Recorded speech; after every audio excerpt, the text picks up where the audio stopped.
Welcome to the Solemn Vanguard channel. Today we are doing something entirely different, a Q&A. And instead of making it a regular Q&A, I'm also gonna try to draw something. So back in the day when I was really young, I used to love drawing. I wasn't great or anything, but I love drawing. And so I think it's been almost a decade by now that I've actually drawn. And so I think it'd be interesting to just, I don't know, see how good or shit I still am right now at drawing whilst answering some questions. So I have an assistant right now. My beloved girlfriend will be reading the questions. I'll answer them, basically. I'll be drawing Ren right here. I really have no idea how this will turn out. When did you get into Vanguard and what was it about the game that caught your attention in the first place? So I got into Vanguard when my friends Nikki and Naomi were at this anime convention, and I was there as well, and they played Vanguard. And then there was the Revenger deck, and I bought it. Damn, this face is hard. So I'll sometimes show progress. Maybe I have to zoom in a little. Right there. Okay, Ren, let's keep going. We can keep going. Okay. What kind of food are you craving at the time of making this video? I don't know, something with chocolate. Thoughts on the Blue Wing engine for Aquaforce? I don't know, I'm not a big fan. Like, I just don't like sub-clan based stuff generally, because it tends to be xenophobic, so future support doesn't work with it. What's the best protection transportation for mats? I would say depends on if they have stitched borders. Like stitched border mats tend to be better in like just a bag, I would dare to say, because you don't want the borders to get weaker. Otherwise, a mat tube. Who is the best fighter you play against? So the thing is, there's many really good players that I just haven't played against, apart from like CFA, but like so in actual tournaments. Probably a three-way tie between Jay Kobus, Mohamed Abumalula, and Kyo Togen. Probably some tie-up between them. But I'm probably forgetting like many good players. There's so many. If you can see, I'm trying to not ruin the face. I think I'll get quicker as the face progresses. How do you feel about Premium DI at the moment? Premium DI has the issue that it can't play the Grade 2 game. Like, you can do some cheesy stuff, but overall, you need to survive other people's rush/first try. Otherwise, you just die. But if you can live through that, then you can do your big combo and obviously win. Unless, of course, you play the other kind of premium, like some sort of darkness build, where you play like a regular game. It really depends. I think the next set does make them even better though, so pretty exciting. What's your favorite set that has been released for Standard so far, and what's the one you're looking forward to the most? Honestly, like probably the best balanced set is probably My Glorious Justice. Like none of the clans feel oppressive, and none of the clans feel insanely much better than the other. They're all just good. None of them are super the best thing ever, but none of them are bad either. So that's pretty cool. Mostly looking forward to Phantasmal right now for Revenger stuff. Okay, so as you can see, this hair is wrong, but I feel like I need to get a move on having an overall structure, which I can then start like improving. And as you can see, this is not gonna be art. If you could play only one deck, what would it be? Premium Great Nature, because that's a deck I keep having fun with. And I'm stuck on this hair. Why am I like, maybe I'm making the hat, like the hat, wow, the face too fat? Maybe the face needs to be thinner. What deck do you use the most for Standard and Premium in general? Honestly, in Standard I'll just play whatever is best. You don't have much control over the game, so the one thing you do have control over is the clan you pick. If you're trying to be somewhat competitive, it's probably best to just play the best deck there. Obviously you always want to play the best deck if you try to be as competitive as possible, but I feel like in Standard especially it has more effect because you're really just desperately trying to push the odds in your favor. So for example, at my shop challenge now, I play Bermuda Triangle because it's just best deck. That's the end of that. And then for Premium, depends again. If I go to an event, I'll probably try to play best deck, but I have most fun, so when I'm trying to enjoy myself, probably Luard, Great Nature, Grand Blue, stuff like that. Can you adopt me as your Vanguard pupil? I'm not currently looking for a son or daughter, but if I ever do, I'll give you a call. When did you first top 8 after you started Vanguard? I'm gonna quit the drawing for a second. As you can see, I'm ruining it. This hair needs to be more pushed here, but luckily I have an eraser, so all will be well. But so, when I played the game for a while, I had what I like to call local pro syndrome. What I mean by that is you play at your locals and you win often there, you do well often, and so that inflates your ego, and you think, oh, I'm such a good player because I keep on winning locals, and then you go to a regionals, and you consistently get slaughtered and believe it's because of RNG. However, since you keep doing well at locals, you believe that there is nothing else you can learn, and you're just really smart. So on Reddit or on a Discord or stuff like that, you think you're the shit, man. Because I'm the best at locals though, but you still suck big dick at the game. I had that for a really long time, I think. I got over that, I think, in like the summer of 2018, where I was like, okay, I haven't topped a regional in like a year and a half, I'd say, of actually trying. So there has to be something. And so I actually started playtesting well. I didn't just read something online, watch the deck profile and thought I was hot shit. I actually tried to get better at the game by really playtesting, like knowing every matchup, knowing more than just, oh yeah, this deck retires, right? Knowing actual stuff, like my opponent is gonna do this and this and this, and I will do that and that and that and that, and that's how I win. And the second I started doing that, and obviously put in the time, then I top 8'd. So the first time I top 8'd was London BCS 2018. And then right after that, first place France, qualified for Worlds, and then this season, first place Cardiff. So yeah, only started really in 2018 doing actually well. Alliance or Horde? See, the thing is, I've played both, so I'm not particularly tied to any of them. I think Horde overall is cooler though. What do you think the Vanguard community as a whole should do to stop the toxicity between the format split? So I feel like it becomes less and less of a thing as time goes on. I feel like when it first started, you had one of these every day, and it wasn't one every week, and I feel like now it doesn't happen as often anymore, so I don't think it's a big deal. But another important thing on that note, also, look, I'm really butchering this. People should understand that there is a massive difference between talking about a format and going, okay, so this is an issue and this is an issue and this should change and blah blah blah, and having a toxic split. Like obviously when the reboot first started, you had these standard versus premium discussions on Facebook every fucking day, and just you suck and blah blah. Okay, that's toxic, that's annoying.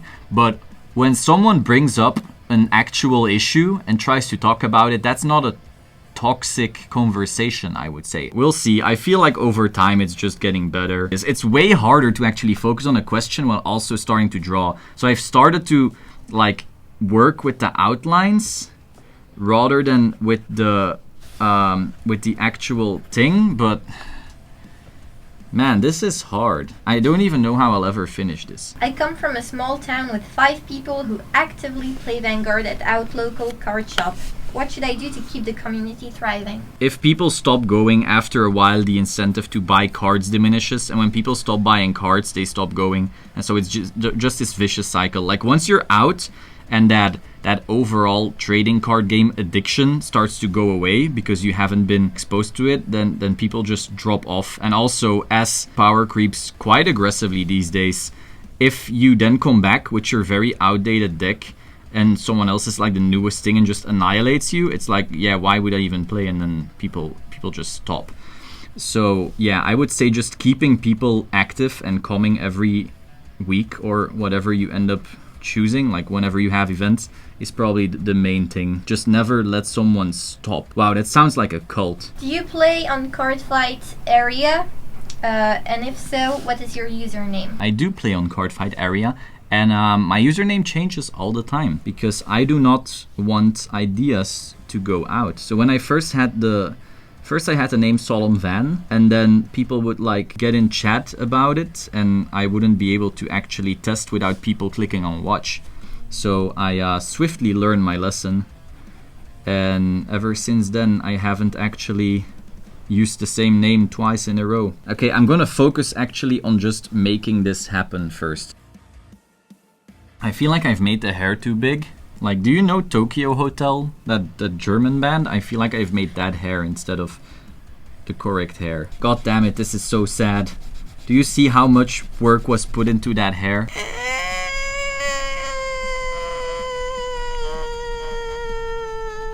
Here will be his shoulder blade thing. Why the hell does he wear this anyway? Do you see that? Like, why does he wear this weird ass evil evil wannabe thing. So then this here, and then here is his tiny ass arm.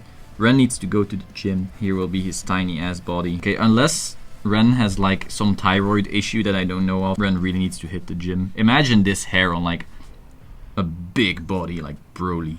Yeah, no, he would have to do roids. Okay, let's go to the questions. Is it better with that eraser? Yes, this eraser is actually better, but I feel like I've butchered the arm. What's your favorite guilty pleasure clan for standard? My favorite guilty pleasure clan for standard. I don't know. I don't really. I guess Bermuda. I'm playing Bermuda right now. It is actually not pleasurable though. So maybe that's not a guilty pleasure. It's more like a guilty, I want to get buy cards and that's the only way. Nova is closed though. Nova is also a good deck. I do find them fun in premium though. I just don't particularly find standard Bermuda fun. Obviously you have to play stuff correctly and like read tempo. But beyond that, you don't really get punished for mistakes because most decks don't have the same power level you do. Oh, I know what I did wrong. Man, it's really hard to focus on questions and drawing at the same time. So the thing is, I know hands are supposed to be hard, but I have an example, so it's not like it should be hard, but still this hand looks like spaghetti. I quitted Vanguard. Was that a good idea? I don't think so. Like, obviously, we can all always find a reason for why the game is doing this badly or this badly. But in the end, whenever I play another game and think like, oh, this is actually fun, after a week I change my mind. So, as much as there's obviously always something you can criticize, I still think this is by far the most fun TCG. So I don't think quitting is a good idea. I think Vanguard is a lot of fun. Standard is getting more expensive and it was said to be cheaper than the G era. Any thoughts about it / state of Vanguard? Okay, so first of all, when this reboot first happened and everything, I said it would get more expensive. It's just common sense. People said, oh, there's not a G-Zone. It doesn't matter because there's still the same amount of cards in every set. They still need to sell the same amount of cards. So even if you don't have as many cards per deck, they still need to sell that amount. So by default, you knew that even though there wouldn't be like a GR you need to put in your G-Zone, there would still be an equivalent that you put in your main deck. So as we are seeing now, as I literally said in a video a year ago, Standard will get more expensive. We will just start cutting stuff like commons and rares out of our decks and start putting in more triple rares. And we see this now. We see Link Joker and Kagero and soon Shadow Paladin, where you just barely have any low rarity cards. The decks are full of triple rares and VRs and all this kind of stuff. And decks will once again be $300 or $200. Some are like even going higher than that, because if we look at Shadow support right now, I don't think the deck will have any commons apart from maybe one or something. Triggers exist, but everything else is going to be triple rare and up. So that's just the way it works. I said this a year ago. I would like to, you know what? We're just going to pull up the video right now. Here's what I said a year ago. At the beginning of Standard, it's very likely that it will be cheaper than the current G era because you have so many sets to pick cards from. Really quickly, this format will become just as expensive as the current G format because you will still need triple R staples from various sets. You will just have less commons in your main deck. And it happened because that's how the game works. They have to sell packs. And so yes, Standard is getting more expensive. And that's just the way it is. If you play a trading card game and you want to be like up to date and as competitive as possible, you will be spending multiple hundreds on your deck. And if you don't like that, you really should reconsider what you want to do with a trading card game. Obviously, if you just want to have fun, you can just build a budget variant. And if all your friends agree to stick to like budget builds like that, and you can all still have fun because no deck will be more powerful than another. But if you want to be as competitive as possible, you're gonna have to spend money, whether it's standard or premium. And I think both will be just as expensive as each other. How can I grow my Vanguard YouTube channel? That's a tough one because I don't know your channel. Maybe there's something you're not doing that you should be doing, but I couldn't know because I don't have a link.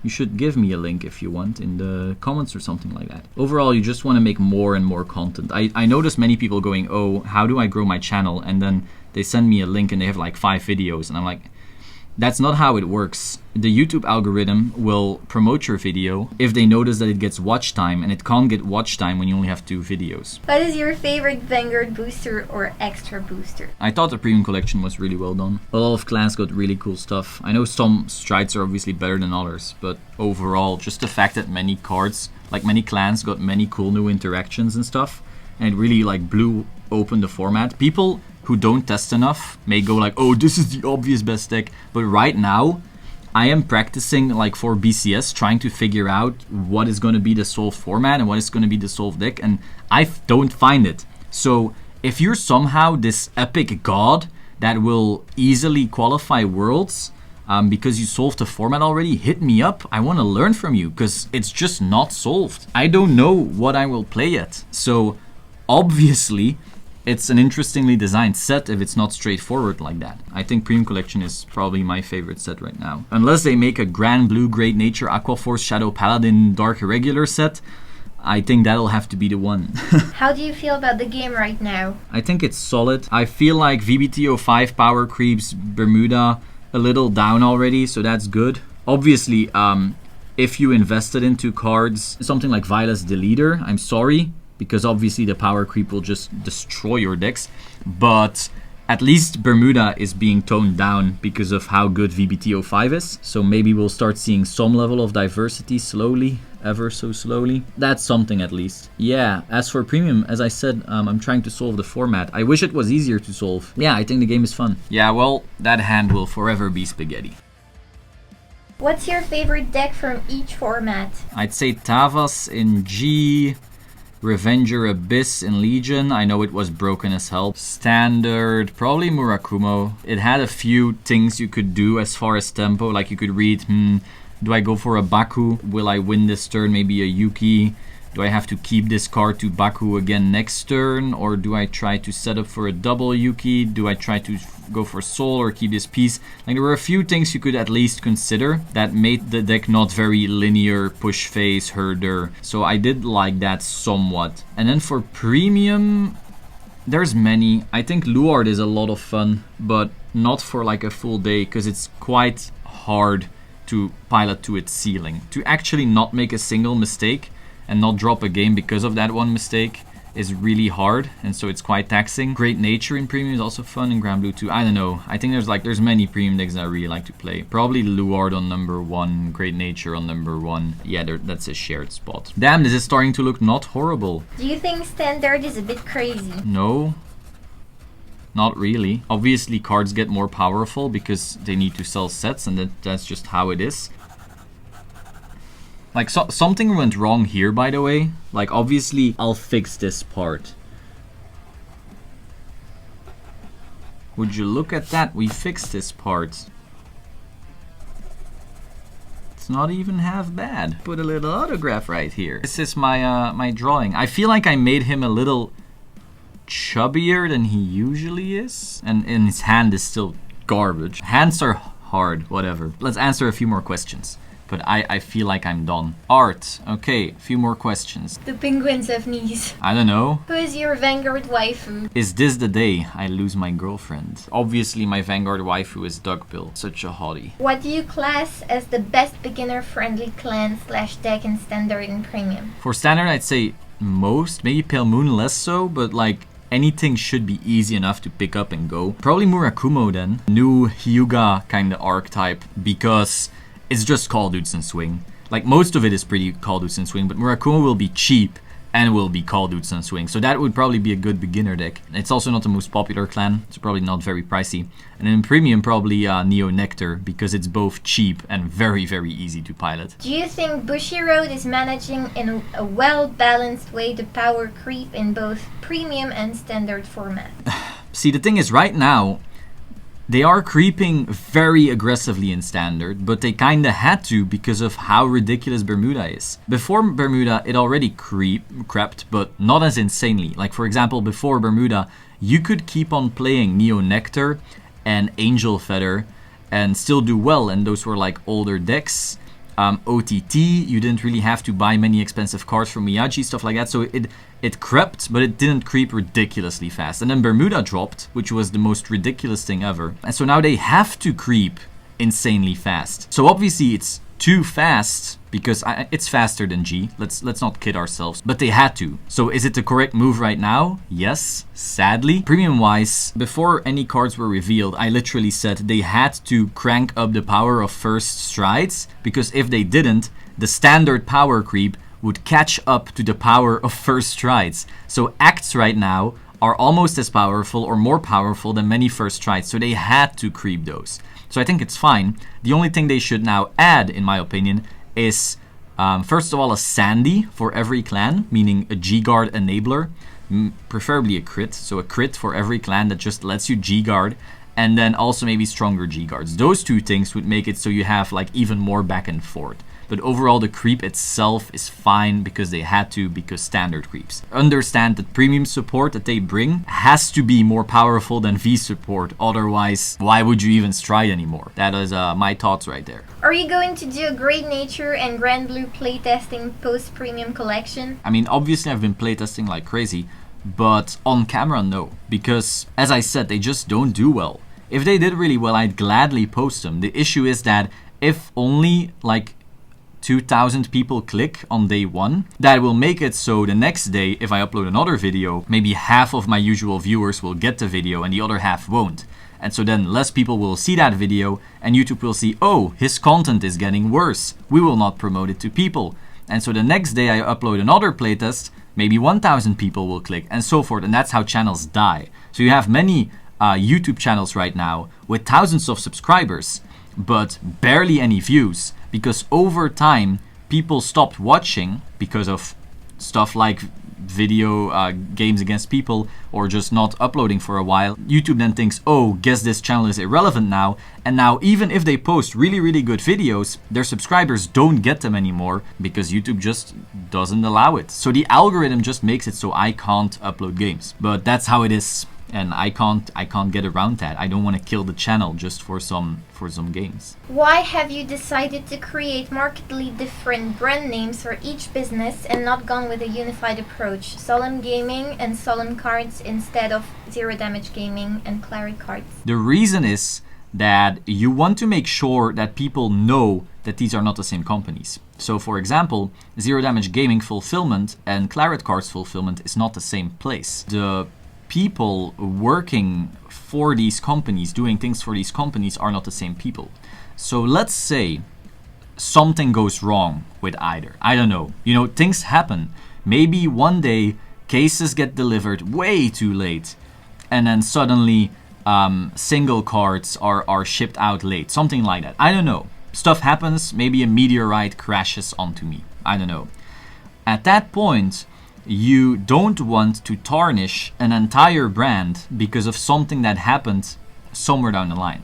So basically, you just create a massive risk by putting everything under the same brand when you're still in the startup growing stage, I would say. It's also just general branding, as in, I feel like Zero Damage Gaming has its own vibe and then Claret Cards has its own vibe. They are very different companies as far as structure goes. Obviously, I would have to make an entire business related video just for that. If you're interested in that, let me know, I guess. But there's some structural business reasons why that also makes sense, marketing and so forth. The main thing would be, I think, diminishing risks. You never know what kind of stuff happens, and so you want to keep things separate in some level. Obviously, you can do partnerships. Like, I could see some kind of cross promotion happening between those two, and I also think it's very evident that I run both Zero Damage Gaming and Claret Cards.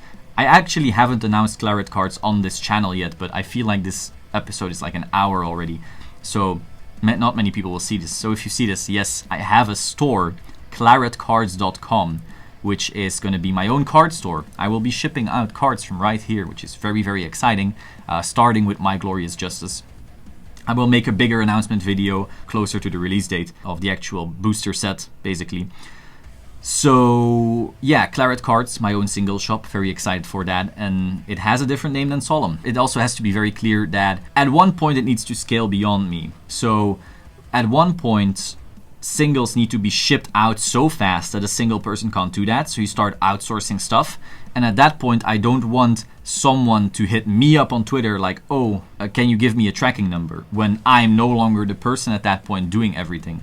Like if you have an issue with your Amazon account, you don't tweet Jeff Bezos, you tweet Amazon customer support. So I want to make it so it's not all tied to me, so that I am not just a hub for customer support at one point either. I am obviously running it right now, like I am not a one-man operation because we do have some stuff going on, some help. But overall, yeah, just risk assessment and keeping things a bit separated. But yes, I do run both the Zero Damage Gaming Claret cards and Solemn tones, obviously, but that's not even card game related. What do you think about the new skills which involve ways of getting force other than riding, and how much it will affect the game? I think it's fine. I feel like when all your good stuff is tied behind riding, going first becomes too powerful. Though right now, all these skills are also tied behind grade 3s, so the issue remains. And beyond that, it also makes it so re-riding becomes too powerful. So the big issue you had when the reboot first started was that whoever re-rode in the Protect matchup the most, that person won. So going first was too strong, and then drawing new Imperial Daughters was way too strong. So by making it so you can actually create force markers without top decking your correct grade 3 all the time is really good, because it reduces RNG. They just have to make it now so that going first isn't the most broken thing ever, like it is with Bermuda at the moment. Will you do a deck profile for Revenger in both standard and premium once the set drops in for English? Yes, I will make both a standard one and then a premium one. The premium one, I'm looking forward to it. I always make a spicy Revenger list. It doesn't have to be super busted, it just has to be hella fun. What do you think Bushi should ban? I don't think anything needs to be banned in premium. Oh, battery running out. Okay, so the battery of this camera is gone, but that doesn't really matter because we have the audio right here. And we have this one still. See, the thing is, they're creeping so fast right now that Bermuda will no longer be an issue in like 3 months. So saying, oh, ban Caro or something like that is a pretty moot point. Or say, oh, if you were to put Sonata and Caro at 2, Melody right now would be balanced. But the issue is that they'll be too weak in 3 months. But maybe people would like that. I don't know. I think if they keep creeping so fast in standard, then it doesn't really matter. Like, then they don't have to ban anything because stuff gets irrelevant in a couple months anyway. And in premium, as I said, the format is so damn unsolved still. People who think they have all the answers just haven't tested enough, because I don't have all the answers and I've tested way too much. Quote unquote obvious answers aren't as obvious once you actually start testing a hell of a lot. So nothing. Hate to say it, but nothing. Girlfriend wants to do one more question. What is the last one? Any tips for someone who hasn't played any major tournament before and who's planning to join one? Honestly, overall, the general tournament structure and the loads of people and like all that excitement, I think will get to you to a point where you shouldn't assume that you're gonna win it all. And that is fine, because it's still gonna be a cool experience. You're gonna learn a lot. You're gonna see, oh, this is how the Swiss works. This is how the pressure feels. This is how much time I actually have in a round, which is very different from a local. Getting to your table, saying hi to your opponent. But like all these kinds of little things will be pretty overwhelming the first time, and that's normal. And so that will affect how you play. Even if you're very used to doing pretty well at your locals, your first BCS is probably going to be a bit weird unless you've done it in Yu-Gi-Oh! And Magic and so forth already. I would just go in with no major expectations for how well you'll do and just enjoy the experience. Try to learn as much as you can. If your opponent is nice, try to talk to them. Maybe you did a certain thing wrong or a certain thing well, and maybe they'll give some input right there. Now, if your opponent is super quiet and stuff like that, maybe they prefer not to talk, that's fine too, but you can always ask and see and maybe learn a thing or two. And I'm sure then your next BCS will then be way better, and then you keep on improving that way. But so overall, I would go in with zero specific expectations for how well you will be doing and just enjoy the experience. That is, I say, all. We're beyond an hour, but obviously I'll have to cut a lot to try and condense this. Hope you found this interesting. If you did, please subscribe, and I will see you soon. Ciao.